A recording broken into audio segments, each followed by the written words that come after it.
মোল্লা সালিম আপনি লিখেছেন, আমি একজন দুবাই প্রবাসী, আমাদের 6 সদস্যের বাসায় একজন হিন্দু। গত পরশু হিন্দু লোকটি দেয়ালে তাদের দেবতার ছবি টাঙিয়ে দিয়েছে।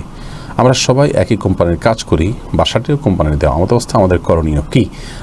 ভাই সালিম, আপনি যে কোম্পানিতে কাজ করছেন, প্রথমত আপনার হিন্দু ভাইকে যদি বলেন যে ভাই তোমার দেবতার ছবিটা টাঙানোটা কি তোমার ধর্মের খুব বেশি গুরুত্বপূর্ণ নির্দেশ? যদি না হয় তাহলে সেটি আমার ধর্মের সাথে সাংঘর্ষিক। কোনো ছবি টাঙানোর নির্দেশনা আমার ধর্মে নাই, বরং সেটা নিষিদ্ধ রয়েছে আমার জন্য। রহমতের ফেরেশতা আসে না, আমার নবী সাল্লাল্লাহু আলাইহি ওয়াসাল্লাম বলেছেন।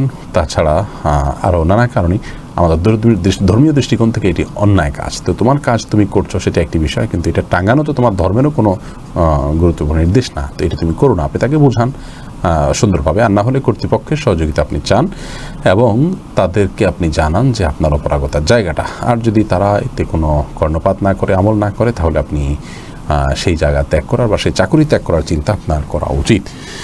রাজিবুল লস্কর আপনি আইডি থেকে ইন্ডিয়া থেকে প্রশ্ন করেছেন, পবিত্র কোরআন মাজিদের শুধু বাংলা অনুবাদের অডিও শোনা বা দেখে দেখে বাংলা পড়া যাবে কি? কোরআনে কারিমের বাংলা অনুবাদের অডিও আপনি শুধু অনুবাদের অডিও আপনি শুনতে পারেন, কোরআনে আল্লাহ কী বলেছেন সেটি জানার জন্য, এতে কোনো অসুবিধা নেই। আর দেখে দেখে শুধু অনুবাদও আপনি পড়তে পারেন, তাতেও কোনো অসুবিধা নেই। আল্লাহ তাআলা কী বলেছেন সেটি জানার জন্য, সেটি বোঝার জন্য, এটাতে কোনো গুনাহ হবে না ইনশাআল্লাহ বিইذনিল্লাহ। আবু রায়হান আপনি লিখেছেন, প্রচলিত মিলাদের সময় যখন ইয়া নবী সালাম আলাইকা বলে মসজিদে সকলে দাঁড়িয়ে যায়, তখন যদি সবার সাথে না দাঁড়াই তাহলে কি বড়দের অসম্মান করা হয়? না, এখানে নবী সাল্লাল্লাহু আলাইহি সাল্লাম উপস্থিত হয়ে যান, তিনি উপস্থিত আছেন, এই বিশ্বাস থেকে দাঁড়ানোর যে প্রচলন আমাদের সমাজে রয়েছে, আপনি বরং সে ভুল বিশ্বাস থেকে রক্ষার জন্য বসেছেন, এতে অসম্মান হবে না। নবী সাল্লাল্লাহু আলাইহি সাল্লামের প্রতি যদি কেউ মর্যাদা দিতে গিয়ে অন্যায় আচরণ করেন, ভুল কিছু করেন, তো সে ভুল কাজ আপনি করতে পারেন না। আপনি সঠিকের উপর থাকতে গিয়ে যদি কারোর প্রতি আপনার ইচ্ছার বাইরে অসম্মান হয় বলে কেউ মনে করেন, এটা একান্ত তার সমস্যা, আপনার কোনো সমস্যা নেই। তবে এরকম জায়গায় আপনি যাবেন না, যত সম্ভব অ্যাভয়েড করবেন যেখানে আপনাকে বিব্রতকর পরিস্থিতির মুখোমুখি হতে হবে। আর যদি আপনি অনিচ্ছাকৃতভাবে চলে যান, তাহলে সেখান থেকে আপনি যে কোনো একটা ওজোর দেখে আপনি কেটে পড়লেন, সরে পড়লেন, সেটা হলো সবচেয়ে ভালো। এসপি জাহান আপনি লিখেছেন, একদিন এক রিক্সাওয়ালাকে 5 টাকা কম দিয়েছে, সেজন্য সে বলেছে আল্লাহর কাছে দায়ী থাকবো, অথচ আমি তাকে আগেই বলেছিলাম 20 টাকা ভাড়া, সে তা মেনেই আমাকে রিক্সায় তোলে। এখন এর জন্য কি আমার গুনাহ হবে? যদি আপনার সাথে তার চুক্তি সম্পন্ন হয়ে থাকে 20 টাকার, এরপরে সে অতিরিক্ত 5 টাকা দাবি করে কোনো বিশেষ যৌক্তিক কারণ ছাড়া, যেমন আপনি তাকে লেট করিয়েছেন বা এরকম কিছু ঘটে থাকলে সেটা ভিন্ন বিষয়। আর এরকম কোনো কিছু ছাড়াই আপনার কাছে সে যদি দাবি করে, তাহলে সে দাবিটা অন্যায় আবদার এবং অন্যায় দাবি, তার অন্যায়ের কারণে আপনি আল্লাহর কাছে জবাবদিহি করতে হবে না ইনশাআল্লাহ বিইذনিল্লাহ। সাবরিনা মেহজাবিন যারা আপনি লিখেছেন, আমাদের ভাই নেই, আমরা 2 বোন বাবাকে বাড়ি করে দিয়েছি, এই বাড়ির ভাগ কীভাবে হবে? আপনারা 2 বোন যদি বাবাকে বাড়ি করে দিয়ে থাকেন, এটা তো একান্ত বাবার, আপনি বাবাকে দান করেছেন। এখন আপনার বাবার মৃত্যুর পর আপনারা 2 বোন মিলে বাবাকে এটা গিফট করেছেন, মালিক বানিয়ে দিয়েছেন। ব্যাপারটা যদি এরকম হয়, তাহলে সেক্ষেত্রে তাঁর সম্পদটি মৃত্যুর পর ওয়ারিস হিসেবে আপনাদের কাছে আসবে এবং আপনারা 2 জন মিলে 2/3 সম্পদ পাবেন, পুরো সম্পদের। আর বাকিটা আপনাদের ওয়ারিসদের আর যারা আছেন তাদের মধ্যে বন্টন হবে। কি আছে না আছে এর উপরে নির্ভর করবে।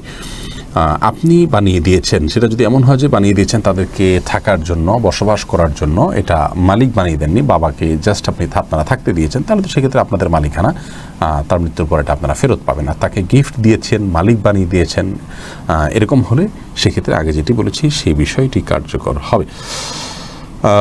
এরপরে ছবি ছয়া এআইডি থেকে আপনি লিখেছেন, সিজারে বাচ্চা জন্ম নিলে কি নেকির বদলে গুনাহ হবে? না, সিজারে বাচ্চা জন্ম নিলে যে আমাদের গুনাহ হবে, পাপ হবে, এরকম কোনো কথা কোরআন হাদিসের কোথাও বলা হয়নি। বরং কোরআন হাদিসের কোনো আয়াত বা নির্দেশনার আলোকে এমনটি বোঝা যায় না। কেউ যদি সিজারে বাচ্চা নেন এবং সেটি যদি ডক্টরের পরামর্শ নেন এবং বাধ্য হয়ে নেন, সেটি তিনি নিতেই পারেন, এর কারণে তিনি গুনাহগার হবেন এমনটি মনে করার কোনো কারণ থাকতে পারে না। এরপরে এমডি রাজিবুল ইসলাম আপনি লিখেছেন, আমি সিঙ্গাপুর থেকে বলছি, আমরা শুক্রবার জুমার নামাজ পড়তে পারি না, তাই আমরা সবাই সম্মিলিতভাবে শুক্রবার জোহর নামাজ আদায় করতে পারবো কি? ভাই রাজিবুল ইসলাম, এই বিষয়ে আমি একাধিকবার বলেছি। প্রিয় ভাই আমার, একজন মুসলমানের কাছে সালাতের বিষয়টি একজন মানুষের বেঁচে থাকার মতো, এত গুরুত্বপূর্ণ, এত বড় একটা ফরজ, কোনো অবস্থাতেই এটা মাফ করা হয়নি। আপনি অসুস্থ হলে দাঁড়িয়ে না পারলে বসে, বসে না পারলে শুয়ে পড়বেন। সেই সালাত আপনাকে যে কোম্পানি কাজ করতে দিবে না, সেখানে আপনি কেন কাজ করবেন? আমার বেঁচে থাকার জন্য তো সেখানে থাকতে বাধ্য নই, আমি তো মরে যাবো না সেটা ছেড়ে দিলে, হয়তো একটু ভালোভাবে চলতে পারবো না, এইটুকু। তো আল্লাহর জন্য আপনি যদি এতটুকু স্যাক্রিফাইস না করেন, আপনি কীভাবে জান্নাতের আশা করবেন? এই জন্য যে কোম্পানিতে কাজ করার ফলে আপনি জুমার সালাত পড়তে পারেন না, সেই কোম্পানি ত্যাগ করা আপনার জন্য অপরিহার্য। হ্যাঁ, আপনি যদি যেখানে কয়েকজন মুসলিম আছেন সেখানে জোহরের সালাত যদি আদায় করতে পারেন, তাহলে জুমা করতে সমস্যা কোথায়? আপনাদের মধ্যে একজন খুতবা দিবেন, খুতবা খুবই সিম্পল, আর কিছু না আপনার কোনো একটা আয়াত, একটা হাদিস, তাসবিহ পড়ে খুতবা সম্পন্ন করে 2 রাকাত সালাত সে পড়াবে জোহরের মতো করে, তাতে ইনশাআল্লাহ আপনারা দায় মুক্ত হবেন। এরপরে হাসনা আরা ইকবাল আপনি লিখেছেন, স্বামীকে কথা বিশ্বাস করাবার জন্য কোরআন শরীফ মাথায় নেওয়া যাবে, না হলে অশান্তি হচ্ছে। আল্লাহ মাফ করুন, স্বামীকে কথা বিশ্বাস করার জন্য আপনি শপথ করবেন। শপথ করার সিস্টেম ইসলামে রেখেছে, যদি আপনি সত্যবাদী হয়ে থাকেন তাহলে সত্য কথা আপনি শপথ করবেন। কোরআনে কারীম মাথায় নিয়ে তাকে বিশ্বাস করানোর নির্দেশনা ইসলাম দেয়নি। তারপর যদি তিনি এতটাই বেবুঝ হন যে কোরআনে কারীম মাথায় নেওয়া ছাড়া তিনি আপনাকে বিশ্বাস করবেন না, সেক্ষেত্রে আপনি এটা করলে আপনার যে বড় কোনো গুনাহ হবে ব্যাপারটা এরকম না, কিন্তু এটা অবশ্যই অন্যায় কাজ। কিন্তু আপনি বিপদগ্রস্ত হিসাবে এটি করতে পারেন এবং তাকে বোঝাবেন যে কোরআনে কারীমকে আমি, কোরআনে কারীমের রবের, কোরআনে কারীম যার কথা, কোরআনের কথাগুলো যার, সে রবের নামে শপথ করে বলা, এটাই হলো মূল। এই কোরআনে কারীম ছোঁয়া বা মাথায় নিয়ে শপথ করার কোনো নির্দেশ আসলে আসেনি। তাকে বোঝানোর চেষ্টা করেন, যদি না বুঝে এটা করে আপনি নিষ্কৃতি পেতে পারেন কোনো বিপদে থাকলে। আজরা তানিয়া আপনি লিখেছেন, ইস্তেখারা কি শুধু নিজের কাজের ব্যাপারে করে অন্যের জন্য করা যায় না? ইস্তেখারা আসলে যার ইস্তেখারা তিনি করবেন। আমাদের সমাজে একজনের ইস্তেখারা অন্যজনকে দিয়ে করানোর একটা প্রথা কিন্তু প্রচলিত আছে। বলা হয় যে তুমি আমার জন্য ইস্তেখারা করবে, অমুকের জন্য ইস্তেখারা করবে। এটি আসলে সুন্নাহসম্মত পদ্ধতি নয়। আপনি যখন কোনো কাজ করবেন, আপনি আল্লাহর কাছে কল্যাণ চাইবেন যে আল্লাহ আমার এই কাজটা কল্যাণকর হলে আপনি সহজ করে দিন, কল্যাণকর হলে আমাকে সেই কাজ থেকে আর কাজটাকে আমার থেকে দূরে সরিয়ে দিন। তো এইভাবে আপনি আল্লাহ রাব্বুল আলামিনের কাছে দোয়া করবেন। এটাই হলো ইস্তেখারার মূল কথা এবং খোলাসা।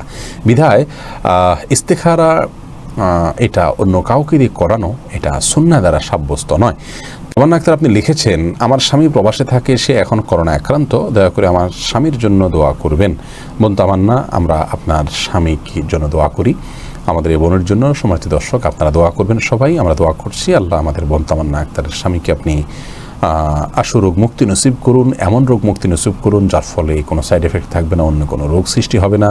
পরিপূর্ণ সুস্থতা আমরা আপনার কাছে কামনা করি। আল্লাহ আপনি কবুল করুন এবং সহজ করুন। আরও অনেকেই অসুস্থ আছেন, হয়তো সবাই দোয়া চাইতে পারছেন না, বা অনেকে দোয়া চাইছেন, আমার নজরে পড়েনি, আমি দেখার সুযোগ পাইনি বা আমার সৌভাগ্য হয়নি। আমরা সেই সকল ভাই বোনদের জন্য দোয়া করি। আল্লাহ তাআলা যারা দোয়া চাইছেন, যারা ইলমের মজলিসে একত্রিত হয়েছেন এবং সময় দিচ্ছেন, অথবা যারা নাই এখানে, আল্লাহর প্রতি ঈমান আছে, আল্লাহর বরং সবার প্রতি রহম করুন এবং সবার প্রতি আল্লাহ তাআলা করুণা করুন, সবার বিপদকে আল্লাহ তাআলা দূর করুন, আমরা দোয়া করি। প্রিয় দর্শক, এরপরে যে প্রশ্নটি আমি দেখতে পাচ্ছি, মাজেদ আপনি লিখেছেন, সন্তানকে অ্যান্ড্রয়েড মোবাইল কিনে দেওয়ার ব্যাপারে আপনার মতামত জানতে চাই। ভাই মাজেদ, আপনার সন্তানের বয়স কি? যে বয়সে হোক না কেন, স্মার্টফোন এর ব্যবহার এর ক্ষেত্রে যদি নিজেকে নিয়ন্ত্রণ করতে পারার মতো না হয়, তাহলে সেই সন্তানকে এই স্মার্টফোন কিনে দেওয়াটা হবে আপনার জন্য ভুল। আল্লাহ বলছেন, আল্লাহ তুসফা আমওয়ালাকুম, তোমাদের সম্পদ নির্বোধদেরকে দিও না, যাদের বোধ শক্তি নেই, যারা ভালো মন্দ বোঝে না, তাদেরকে দিবে না। তো সন্তানরা বিশেষ করে স্কুল কলেজ এরপর আপনার স্টেজে থাকলেও, স্টুডেন্ট হলেও, তখনও অনেকে এখান থেকে বিপদগামিতার পথে চলে যায়। তাকে যদি আপনি সেভাবে গড়ে তুলতে পারেন, তাকে যদি সেরকম দিনের দীক্ষা আপনি দিয়ে থাকতে পারেন, তাহলে সেক্ষেত্রে অবশ্যই আপনি তার প্রয়োজন হলে তার প্রেক্ষিতে দিতে পারেন। কিন্তু এখান থেকে অনেক বিপদগামিতার পথে সন্তানরা চলে যায়। সেজন্য সন্তানকে আগে বোঝাতে হবে। আপনি জোর করে দিলেন না, সেটা তো সমাধান নয়। তাকে আপনি বোঝাবেন যে এটি তুমি নিয়ন্ত্রণ করতে পারবে না, যখন তুমি নিয়ন্ত্রণ করতে শিখবে আমি তোমাকে দিব। তার পারপাসগুলো যাতে অন্যভাবে সার্ভ হয়, যদি যৌক্তিক কোনো প্রয়োজন থাকে, সেটি আপনি তাকে অবশ্যই হেল্প করবেন। তবে অন্যদের বাবা মারা কিনে দিয়েছে, আপনি কেন দিচ্ছেন না, সেটা তাকে বোঝানোর চেষ্টা করবেন যে তার কল্যাণার্থে। এটা যদি সে আঁচ করতে পারে, বুঝতে পারে, তাহলে ইনশাআল্লাহ বিদিল্লাহ আপনার এই সিদ্ধান্তকে সে স্বাগতম না জানালেও অন্তত নিন্দা করবে না, ঘৃণা করবে না এবং বিদ্রোহ করবে না, ইনশাআল্লাহ বিদিল্লাহ। ফরহাদ আকাশ আপনি লিখেছেন, কবরস্থানের উপর মসজিদ করা যাবে কি? কবরস্থানের উপরে মসজিদ কেন করবেন? যদি অন্য জায়গায় বিকল্প মসজিদ করার জায়গা থাকে সেখানে করবেন। কবরস্থানে সালাত আদায় করতে নিষেধ করা হয়েছে। যদি এমন হয় যে কবরস্থানের এক প্রান্তে মসজিদ করছেন, মসজিদ আলাদা, কবর আলাদা, পার্টিশন আছে মাঝখান থেকে, তাহলে সেক্ষেত্রে সেটি হতে পারে, কোনো অসুবিধা নেই। কিন্তু কবরস্থানের ভেতরে যদি আপনি কবরের উপরে মসজিদ করেন, সেক্ষেত্রে কবর যদি আপনার মিশে যায় বা কবর যদি অন্য জায়গায় স্থানান্তর করে ফেলেন এবং তারপরে সেখানে মসজিদ করেন, এটা করতে পারেন যদি নিরুপায় হন, অন্য জায়গা যদি না থাকে।